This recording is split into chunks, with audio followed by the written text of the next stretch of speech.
stroke? Do you think you would know how to help someone who's going through one?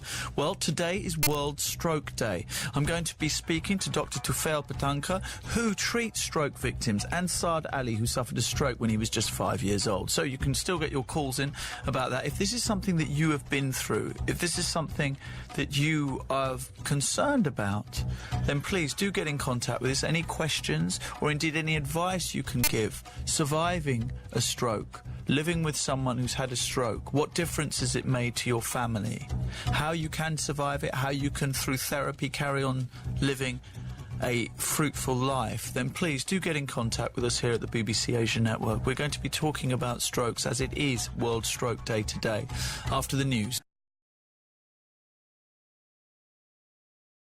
A very good morning to you. It is 12 minutes past 11. You are listening to Nehar live on the BBC Asian Network. Now, how much do you know about strokes?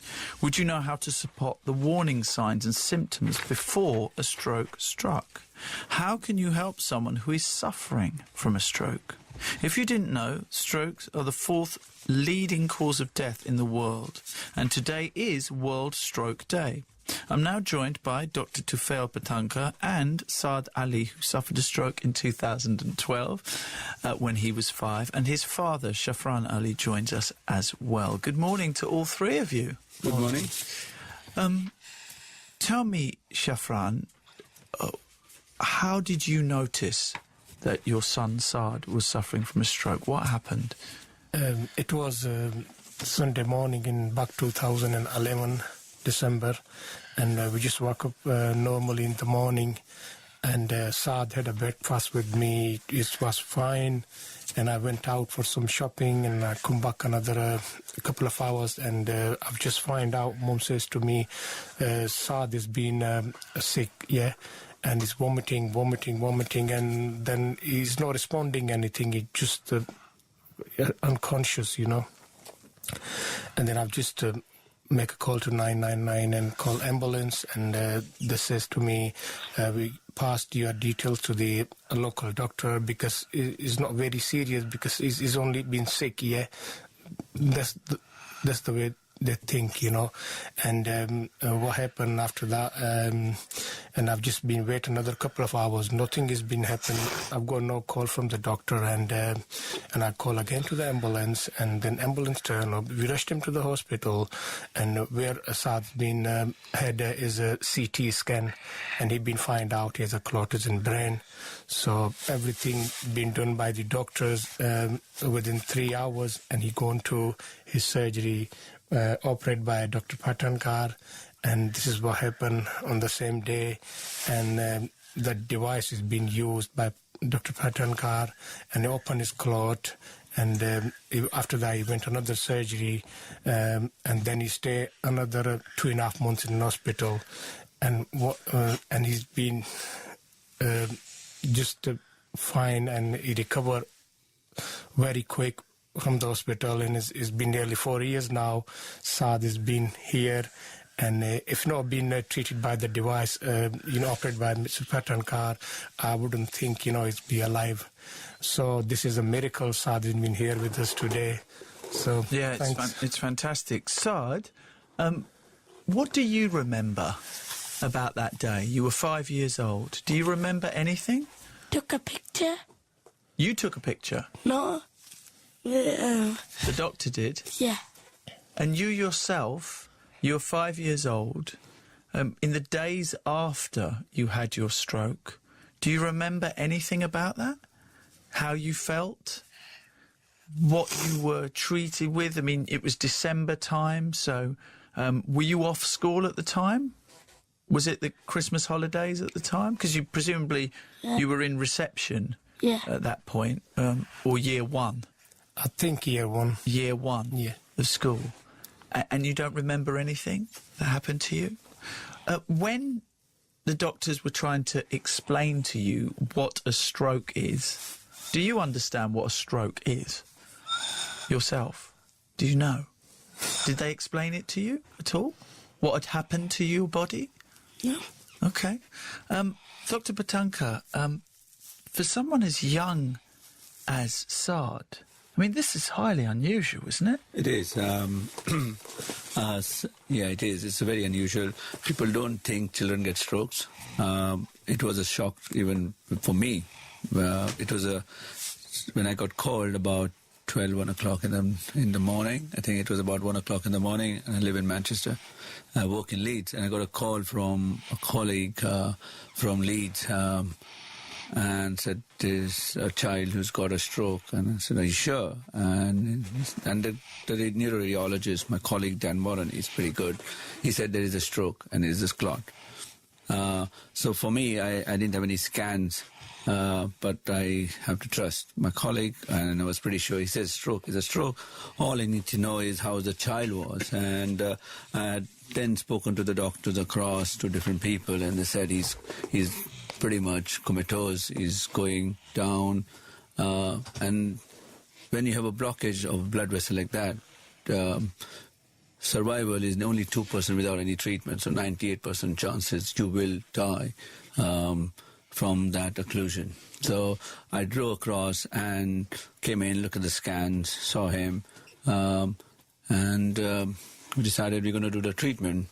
A 4-year-old he was my first child I did. After that, I've done another. In Leeds, we've done about 6 or 7 now.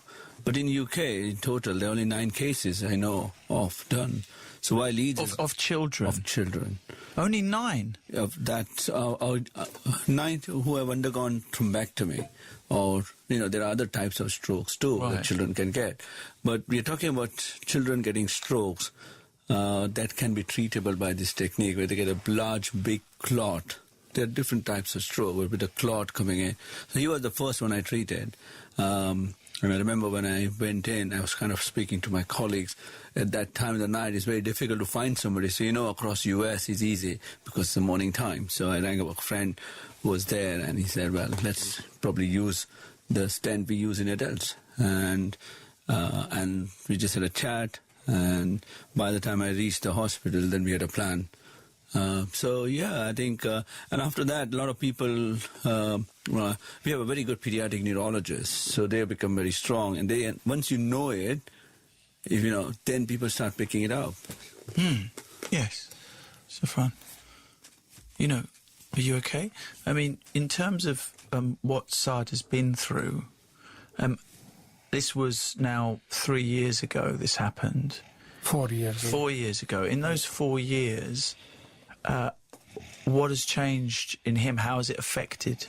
So since he's been discharged from hospital, because his slow procedure is going to take a lot of time, to be recovered. Yes, there's many things has been affected by the body with the stroke, and you don't know what's going to happen, But it's a very long procedure, and then it's going to take a long time to be recovered. So it's been 4 years. Saad has been doing very well. It's like out of 95% out of 100, it's been perfect, and we need a bit more time to see how it's going. But so far in school, he's active, he's doing everything perfect. Brilliant. Well, Saad, what's your favourite subject at school? Literacy and maths. Maths? You like maths? I don't know anyone who likes maths. I hate maths. Why do you like maths so much? Because you do timetables, but when you do timetables and then you do it right, you get another timetable, and then you move up a challenge. Oh, that's good. So you like a challenge, do you? Do you like football? Any sports? I like tennis. Oh, that's good. That's good. And do you play tennis much? Yes. And in terms of, when your friends ask you about you being in hospital, what do you say to them? Do your friends ask you about it? Sometimes. And what do you say to them? I say sometimes, and then sometimes I say, no, can you please not telling me, and then they go away. Oh, really? So do they just ask you about it in a nice way and just say, oh, where have you been? Because do you still go to hospital? Do you ever go there anymore? No. Oh, okay. He still go to see his consultant. Oh, once in a while? Yeah, once in like every 6 months, Not to go. Not very often? You don't go very often. And when you go there, how are the doctors? Are they nice? They're nice. They're good. Because they're looking after you, aren't they? They're making sure that you're good. So you can tell your timetables. What timetable are you up to at the moment? 4s. 4s? Don't worry, I won't do a test on you here on National Radio. Don't worry, Saad, I won't do that, because I don't know my 4 times table myself, so it would be unfair of me to test you on it. Dr. Patanka, in terms of what we can do to prevent strokes happening, is there anything we can do? Or is it one of those things that once it's onset, the only thing we can do is make sure that we know exactly how to deal with it quickly? Because speed is of the essence here, isn't it? Yeah, I mean, there are 2 things. You can always do things to prevent stroke. A healthy lifestyle is probably one of the most important things. You know, smoking increases the risk, lack of exercise, bad diet. And then there are some social factors. You know, it's common in Asians, South Asians. It's common in African-Caribbean patients. So and diabetes is very common, you know, so blood sugar, high cholesterol, blood and heart atrial fibrillation. So you have this irregular heartbeat that can increase the risk of stroke. So that's where you can kind of... Is there a genetic component? If a relative has suffered from a stroke before, are you more likely to have one? No, I don't think so. But genetic in terms of... hereditary, I mean, sorry. No, I don't think so. Hereditary. Not that I know of. Okay, I don't know everything about stroke, but I don't think so. But there is once you have a stroke, then there are different types of strokes. One is a stroke, which is an ischemic stroke, where the blood vessel gets blocked and the blood supply distal to that vessel gets starved of oxygen. And it's important to restore that blood supply immediately, as soon as we can. So the most important, there's a big drive nationally on FAST. You know, you need to recognize the symptoms of stroke. So FAST is the acronym, is it? Yes. So face first, right? So face will droop. Right. And arms and legs will get weaker on one side. You can't lift it. As soon as you recognize that, speech can get a bit of slurring, dysarthric, so you can't talk. You need to recognize that and call 999 as soon as we can. Then the next thing is you need to be at the right place. So if you have a large blockage of your blood vessel, which is what the more exciting part of the whole stroke is, and which is what Saad got, is to remove the blockage. So you need to be in the right hospital to get the right treatment. Okay. 81869 is the text number. You can also email nihal@bbc.co.uk. Let's speak to Bina, whose husband had a stroke 10 years ago. Bina, hello. Hello, Nihal. Thank you for getting in contact with us today, Bina. I mean, what difference has it made to both your and your husband's life? It completely changes your life, completely. So what has happened? I mean, how severe was his stroke? Oh, he had a stroke. It was a mild stroke to start with. It happened very early Sunday morning, and I did first aid course. I knew he had a stroke. Called 999. He had half of his brain was damaged. So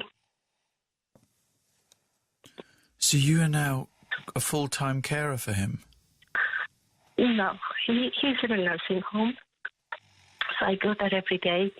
And then he had a second stroke after 7 days, and he's completely paralyzed. He's lost his speech. He had an eating problem, so he was fed through the tube. But now he can eat. It's 10 years, 10.5 years. And how do you communicate with him, or how does he communicate with you? It was difficult to start with. We had to use alphabet chart. His brain is intact. He knows exactly what he's doing, what he wants. He understands everything in life. If I make any mistake writing a word, spelling mistake, he said, Bina, you spelled it wrong.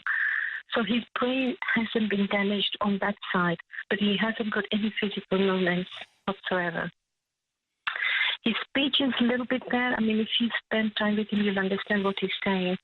But it's not that clear. Sometimes even I struggle what he's trying to tell me. But with time and patience, yes, we do get through and find out exactly what he wants to say. In between, he had a couple of mild strokes as well. That's what you're pointing out is very interesting here. I mean, Doctor, you're hearing Bina talk about multiple strokes. Yeah, if you have one stroke, you have a high risk. You could have another stroke within a few weeks or few months. Hence why Saad is going to see a consultant every 6 months. It is different. Saad had a different... Sorry. The strokes, depending on which territory and age and what type of stroke you have, what Bina is talking about is, is atherosclerotic or embolic strokes. And sometimes if you have a disease in one of your blood vessels, it can keep throwing clot.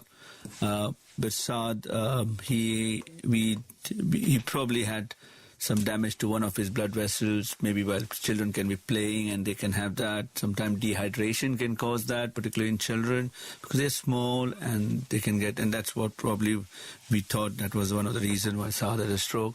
And his vessel, which was blocked, supplies the brainstem. So that can cause lock-in if you don't treat it, or you could die. Because if you don't get a flow to your posterior part of the brain, cerebellum and brainstem, which is a very important critical structures, every part of the brain is important. Every little damage will cause you some problem. So it was a different vessel for SARS and a different etiology. So these don't recur. Right. If we treat the stroke and we don't find underlying cause, but we have to check for everything, and we did make all the checks. I bet, because you were such... Saad, when you grow up, what do you want to do? What do you want to be? Doctor. You want to be a doctor? Your dad would be very happy with that. Why don't you want to be a radio presenter? No? Why do you think that's rubbish? Because of... This is not... when you sit down and talk. Yes, it's a bit pointless, really, isn't it? I understand that. I get that a lot. Bina, we'll come back to you and speak in a little while. Bina, do you mind staying with us for a little while? Not at all. Thank you. Thank you very much indeed. 81869 is the text number. You can email nihal@bbc.co.uk or do give us a call. If this is something that you've been through, just like Bina has with her husband, and you can hear, 10.5 years afterwards, just how much strain it has put on Bina as well, then please do get in contact with us if this is something that has affected your life, or if indeed there's any advice you would like to get. After all, we have a good doctor here, and we have a future doctor here in the studio with Saad, who wants to be a doctor one day. Then please do get in contact with us here on the BBC Asia Network. It's now 29 minutes past 11. It is 33 minutes past 11. You're listening to Nihal live on the BBC Asian Network.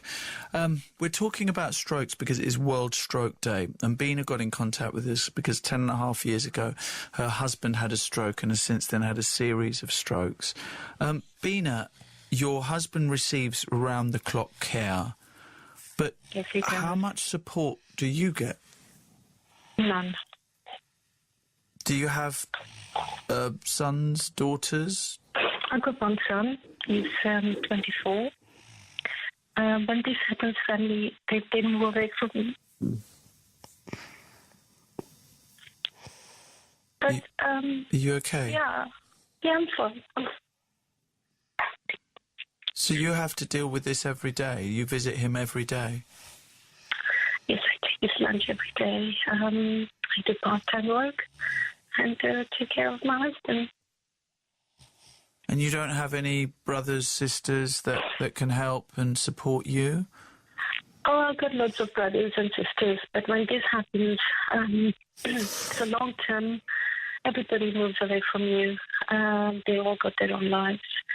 When you are happy, healthy, everybody wants to be your friends. They come around, but not in this time. So yeah, basically I'm living on my own. And I don't know how long I'll carry on. So I have to carry on till my husband's alive. And I'll make sure that he gets care from me. I can hear just the strain in your voice, Bina, of how much this is taking out of you.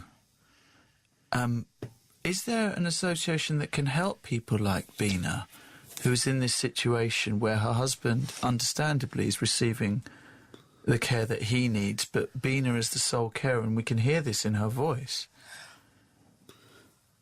There are, I think, but I can see Bina is broke.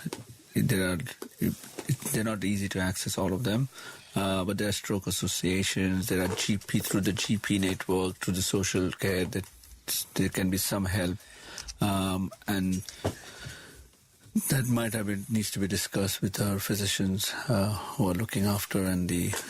But it's once you have a stroke at that stage, and Bina is quite right, people forget about the people and the implication on the family, which is around the patient.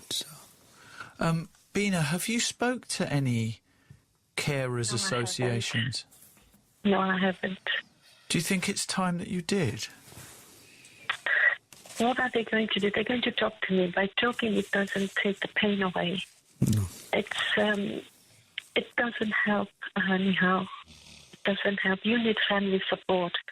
I'm not asking them to come and do things for me. All I did ask for my family that take some time and go and spend time with my husband. Give half an hour, 15 minutes. They didn't even have to take a bottle of water because he was unable to eat. That's the time I did ask for my family. I didn't get it.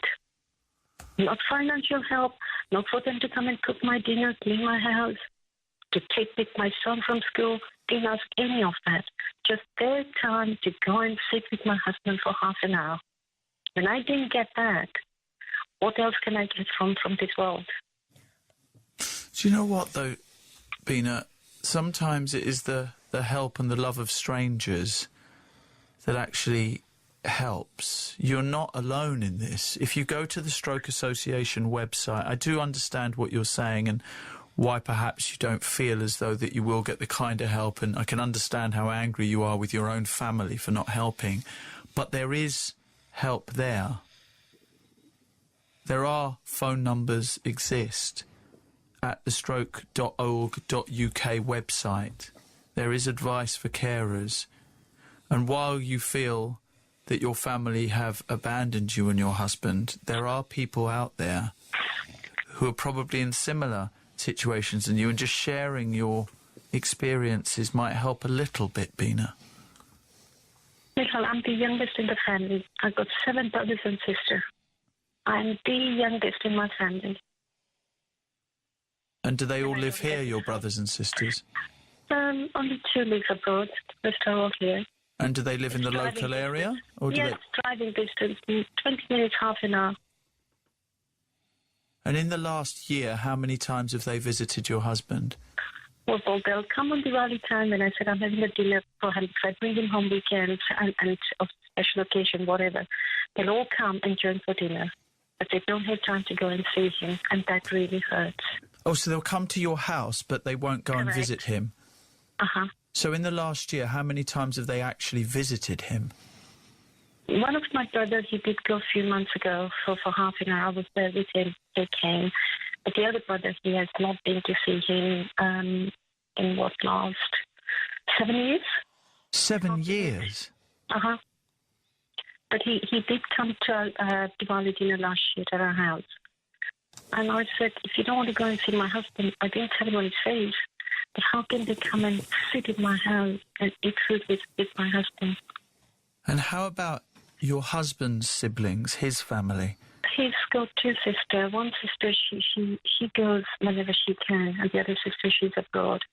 He's the only son. So from his side, it's got a very small family. Mm. And can I ask you, Bina, what difference does it make to your husband when he does see someone?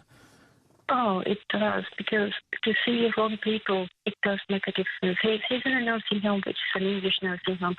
Very nice nursing home, absolutely beautiful. I couldn't put my love on better place than that. They take good care, it's a clean place. But to have your own people just for 10 minutes, it does make a difference. It does make a difference. Well, I hope someone from your family is listening, Bina. And I hope they'll realise It how doesn't much... make any difference now. Even if they go, it doesn't make any difference to me now. Anyhow, I've just become like a rock. If they go, I won't even appreciate. I won't even say anything to them. But it doesn't make me feel happy now. And Maybe they are going because they know how angry I feel towards my family, but they are not going out of their own will. It doesn't make any difference to me whether they go or not. I mean, my husband knows that. He knows what I'm going through on my own. And when they go, it's just a horrible feeling. They're just going for sake of going to see him. And what about your son? He was presumably doing his GCSEs when this Oh, happened. he's lovely. Since he started driving ages of 17, we did buy him a small car, and he's his father's rock. He says, you know what, I've lost my husband, but I must have done something good to have such a nice son. He has been a rock to me. He's a young man in the house.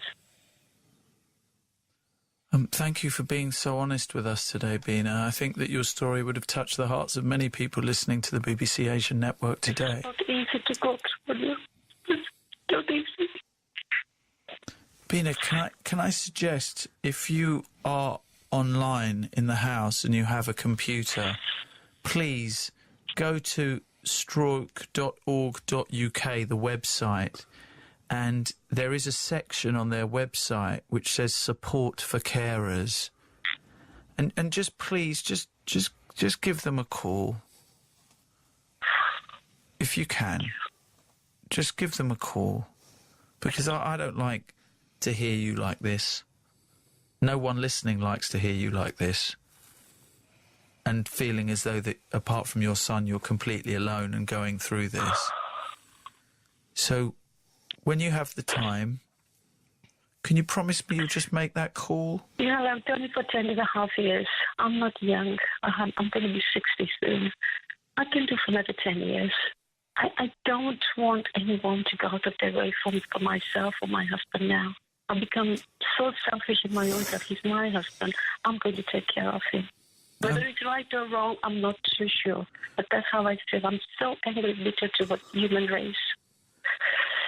And we can understand that, Bina. We can absolutely understand that. But you do have also a son who needs you, and you need him.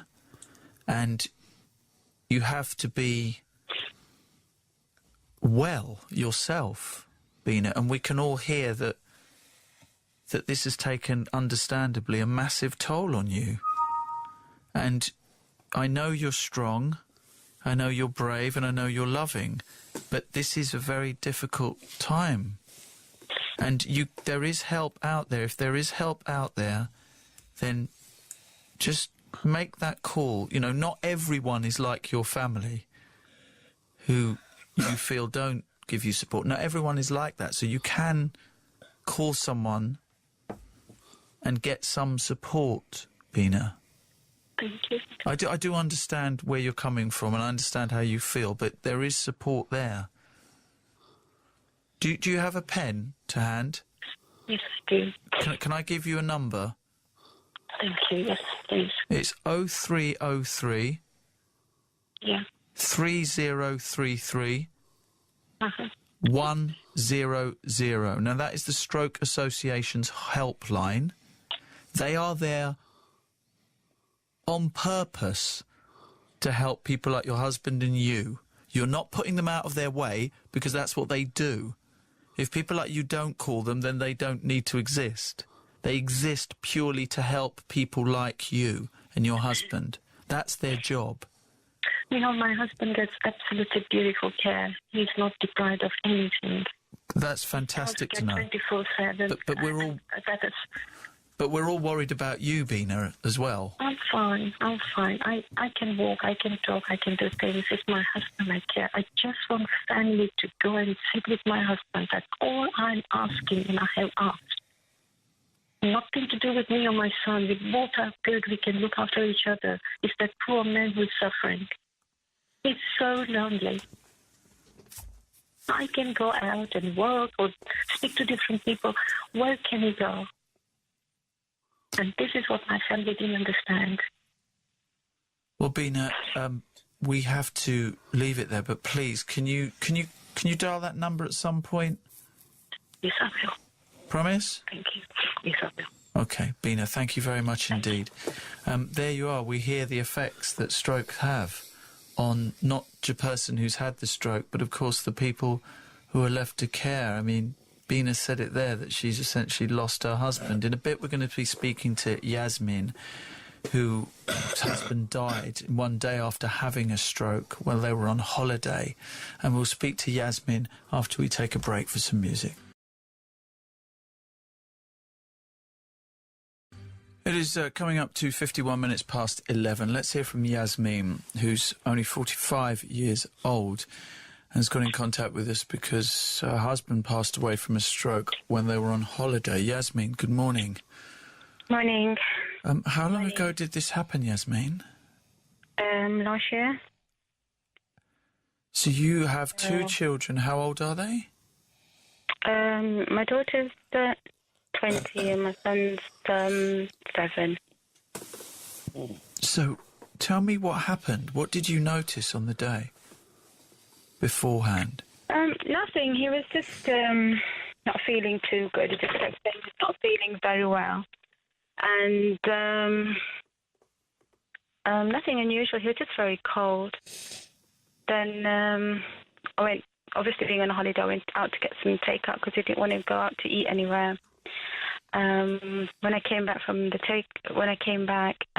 he was sleeping. I thought he was sleeping. Tried to wake him up, but I got no response. And then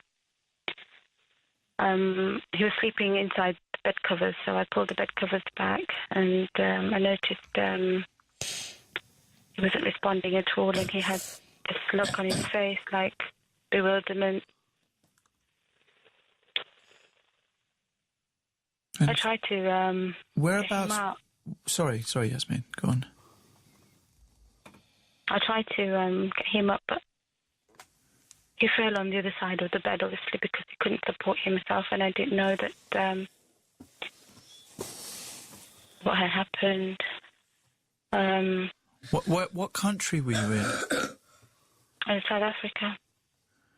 So you had no idea what was going on, and presumably you were in a hotel. Yeah. And you called the front desk? Yes. Well, after I realised something was wrong, obviously I realised I needed an ambulance or something because something had happened here. And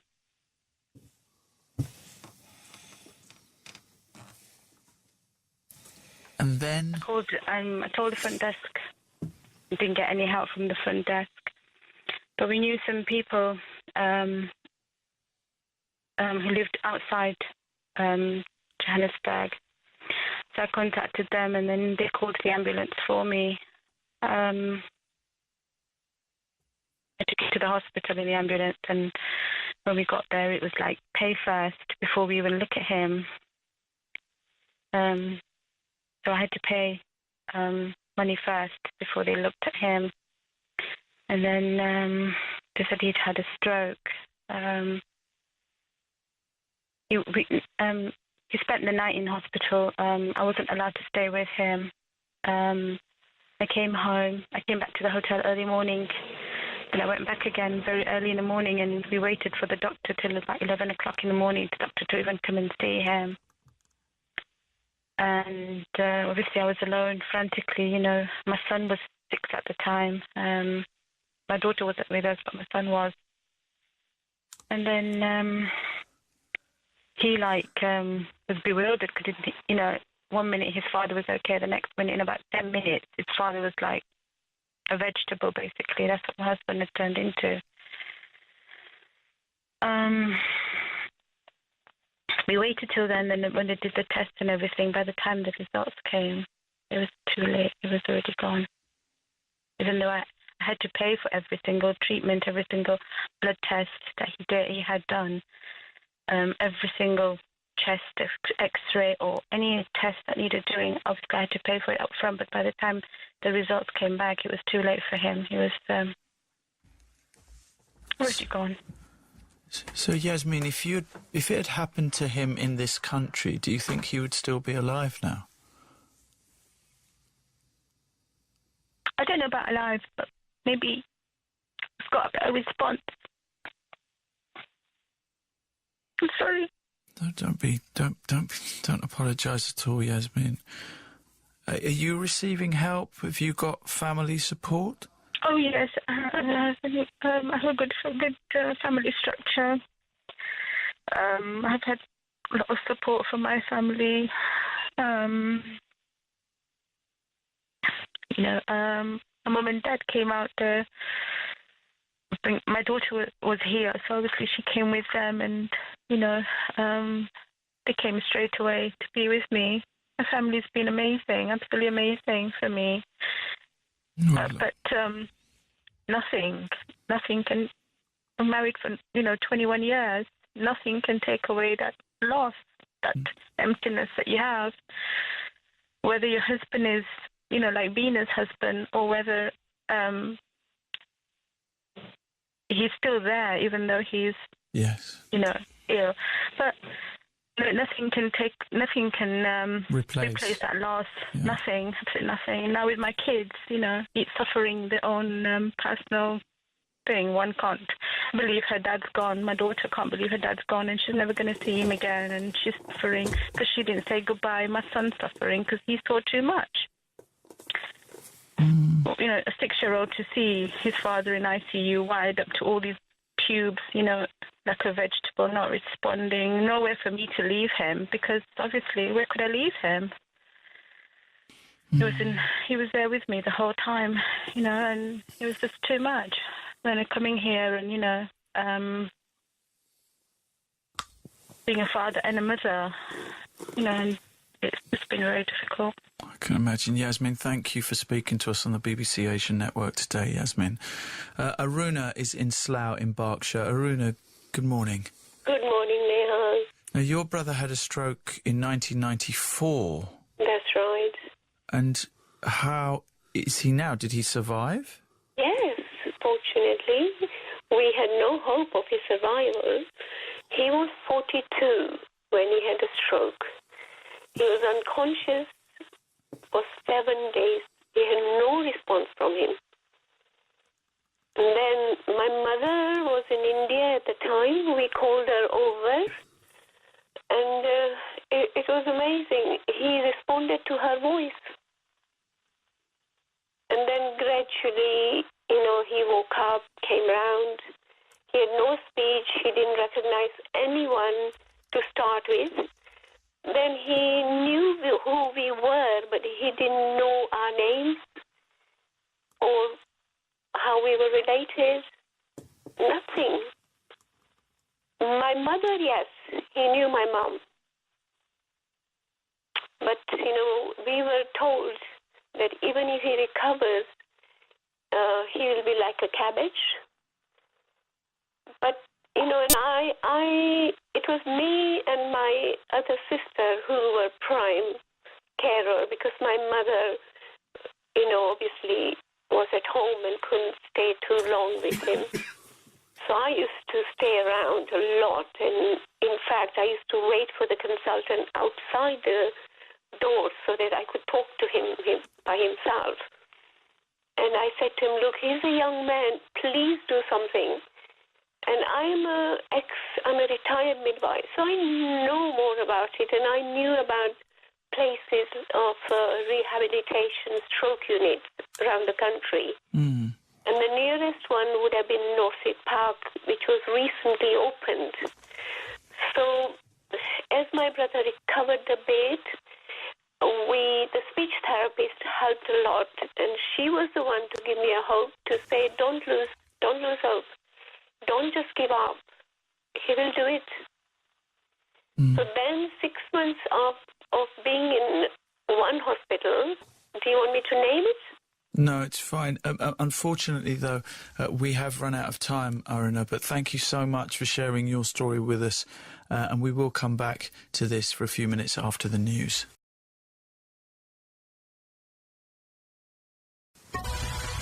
And as I said, we will be returning to speak to Safdar Ali and Dr. Patankar about strokes, just to give some final words of advice before we move on to the other subjects we'll be talking about in this hour, which includes a self-made teenage millionaire and whether you choose to dress your partner or not. So, other things to talk about in this final hour of the phone-in show here on the BBC Asian Network. But before that, it's time for the news with Bella Shah. Bella, thank you very much indeed. We are talking about the issue of strokes, and really we want to get to the heart of some of the issues. We have done. We've heard from callers who have been through terrible experiences, and thank you to them, Yasmin and Bina, for sharing those experiences with us. Dr. Patankar, what next? What can our listeners do? What should they need to know? I think it's very important now. Things have changed, and if we have we moved on from just giving some drugs and doing nothing to a new treatment, which is called mechanical thrombectomy, where in people who have a large stroke, just like what Bina's unfortunately her husband has, we can navigate or put a small tube from the groin, use X-rays, and navigate that tube to the blood vessel which is blocking the supply to the brain, and then pull the clot out with a stent. But it's very important that the stroke symptoms are identified and patients come to the right hospital in a right time. So there are many stroke centers, which can provide intravenous treatment, but the intra-arterial treatment is still can be or accessible in only 28 specialist centers in the UK. So you can have small strokes which can be treated by drugs, but the large strokes, there are 5 trials which have come up. Though we've been doing it for years now, not everybody was doing it. But now unanimously, there is one question has been answered.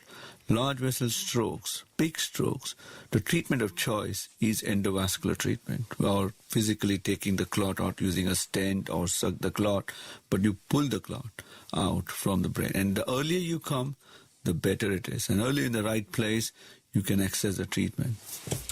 Okay, and Safdar, as far as Saad's life is, he seems like a very normal, happy little boy. Yeah, he is, since Binda happened, and as I told you, it's a long recovery, and is day by day getting better, and it's 4 years now, so I think he's been recovered a lot, so we hope we're going to be some more. So I think Saad is doing very well. He looks like he's doing very well. Saad is a miracle. I think there are lots of, this is a very good thing, right time, right place. Makes a big difference. It does, it does.